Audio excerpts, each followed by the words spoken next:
នឹកឃើញឃ្លានបញ្ឆៅបងប្អូនហើយឥឡូវបងប្អូនមើលបញ្ឆៅរបស់ខ្ញុំទំនងអីអញ្ចឹងឥឡូវយើងទៅមើលការធ្វើទាំងអស់គ្នាអញ្ចឹងជាដំបូងខ្ញុំមកឆាសាច់យើងលីងខ្ទឹមក្រហមដាក់សាច់ជ្រូកចាំរបស់យើងចូលជាមួយបកាដោយសារសាច់របស់ខ្ញុំក៏ខ្ញុំឆាវាមួយសន្ទុះឲ្យរៀងក្រៀមតិចសិនហើយបងប្អូនអាចដាក់គ្រឿងតាមចំណង់ចំណូលចិត្តបានបន្ទាប់មកយើងដាក់ខ្ទឹមក្រហមដោយសារខ្ញុំមានខ្ទឹមក្រហមខ្ញុំដាក់ខ្ទឹមក្រហមតែបងប្អូនមានខ្ទឹមបារាំងអាចដាក់ខ្ទឹមបារាំងបានខ្ញុំឆារហូតដល់វារៀងឆ្អិនមកល្មមហើយគឺខ្ញុំដួសទុកមួយឡែកសិនហើយបន្ទាប់មកយើងមកលាយម្សៅខ្ញុំមានម្សៅអង្គរ400ក្រាមហើយយើងដាក់អំបិលមកចុងសាភីបន្តិចយើងកូរវាឲ្យសព្វហើយបន្ទាប់មកខ្ញុំដាក់ម្សៅល្មៀតបងប្អូនពេលលាយម្សៅហើយបើសិនបងប្អូនឃើញអត់សូវលឿងយើងអាចដាក់តាមក្រោយទៀតបានម្សៅល្មៀតហ្នឹង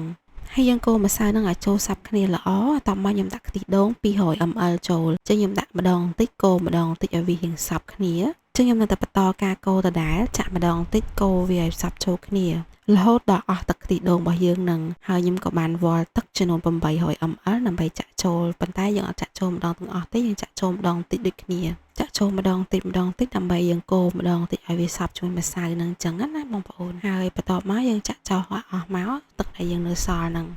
ចឹងខ្ញុំនៅបន្តការកូរដើម្បីឲ្យម្សៅរបស់យើងនឹងលាយ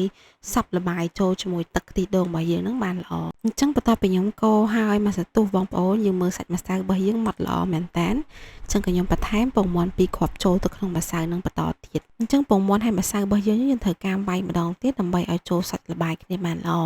ហើយយើងដាក់ជាមួយស្លឹកខ្ទឹមរបស់យើងចូលដើម្បីឲ្យសាច់ម្សៅបញ្ឆៅរបស់យើងនឹងកាន់តែឈ្ងុយកូរដល់សព្វបងប្អូនអាចទុករយៈពេល20នាទីបានអញ្ចឹងកំឡុងពេលយើងចាំម្សៅគឺខ្ញុំយកពេលហ្នឹងមកធ្វើទឹកថៃផ្អែមហើយខ្ញុំយកកូនចានធ្វើជារង្វាស់សម្រាប់ធ្វើទឹកថៃផ្អែមហ្នឹងហើយបងប្អូនអាចយកអីផ្សេងមកវាស់ក៏បានដែរប៉ុន្តែត្រូវច្បាស់ថាវាមានຂ្នាតនិងទំហំប៉ុនគ្នាចឹងខ្ញុំបានចាក់ទឹកថៃចូលមួយកូនចានចង្កឹះទឹកខ្មេះមួយកូនចានចង្កឹះហើយនិងទឹកក្តៅអ៊ុនៗចំនួន3កូនចានចង្កឹះយើងប្រើទឹកក្តៅអ៊ុនៗដើម្បីឲ្យពេលដែលយើងលាយស្ករចូលទៅស្កររបស់យើងនឹងបានលាយបានល្អអញ្ចឹងណាបងប្អូនបើយើងប្រើទឹកត្រជាក់ទៅវាអាចរៀងយូរចឹងខ្ញុំបានលាយទឹកក្តៅអ៊ុនៗ3កូនចានចង្កឹះហើយក៏ខ្ញុំថែមអំបិលមកចុងសាភាចូលបន្ទាប់មកខ្ញុំលាយស្ករសរបស់យើងស្ករសហ្នឹងគឺខ្ញុំដាក់មួយកូនចានចង្កឹះហើយខ្ញុំថែមកន្លះនៃកូនចានចង្កឹះហ្នឹងបន្ថែមទៀតបន្ទាប់ពីយើងចាក់ស្ករសរបស់យើងចូលហើយហ្នឹងបងប្អូនអាចកូរឲ្យសព្វចូលគ្នាឲ្យស្ករសរបស់យើងនឹងបានលាយបានល្អបន្ទាប់ពីស្ករសយើងបានលាយបានល្អបងប្អូនថែមខ្ទឹមសម្ទេសនិងខ្ទឹមក្រហមចូលអញ្ចឹងទឹកត្រីរបស់យើងនឹងជាការស្រេចហើយបងប្អូនអាចឈូសក្រដាក់ចូលថែមក៏បានដែរជាមួយនឹងសណ្តែកដីចឹងឥឡូវយើងមកដល់វគ្គចាក់បញ្ឆៅលើកទី1បងប្អូនកុំថាអីថាវ៉ាន់ហើយនេះខ្ញុំចាក់ទៅតាមអ្វីដែលខ្ញុំឃើញគេធ្លាប់ចាក់នៅតាមផ្សារនៅស្រុកខ្មែររបស់យើងទេហើយមួយទៀតខ្ញុំប្រើខ្ទះនេះដោយសារតែខ្ទះនឹងអត់សូវជាប់ស្រួលខ្ញុំប្រែចឹងណាបងប្អូនហើយបន្ទាប់មកក៏ខ្ញុំចាប់ស្ដេចបដោដាក់ចូលបងប្អូននៅសិង្ហបុរីស្ដេចបដោអត់សូវថ្លៃទេមិនថ្លៃមិនថោកអញ្ចឹងណាចឹងតឥឡូវយើងដល់វគ្គដាក់សាច់ចូលហើយចឹងសាច់នេះខ្ញុំដាក់មកល្មមដើម្បីយើងសេរីបានសល់សម្រាប់បញ្ឆៅប្រទេសក្រោយទៀតដែរ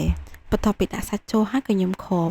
មកសន្ទុះខ្ញុំឃើញថាសណ្តែកយើងរៀងឆ្អិនហើយក៏ខ្ញុំបើកម៉បឲ្យប្រែវាតែម្ដងសាច់បញ្ឆៅមើលទៅរៀងទន់បងប្អូនដោយសារលឺគេថាចង់បានស្រួយતોដាក់ប៊ីយ៉ាចូលហើយដោយសារនេះធ្វើលើកទី1អត់ហ៊ានដាក់ចឹងបន្ទាប់ពីចាក់ហើយបានប្រហាក់ប្រហែល10ប្រទេសដែរបងប្អូនចឹងអរគុណច្រើនបងប្អូនសម្រាប់ការទស្សនាជួបគ្នាវីដេអូក្រោយ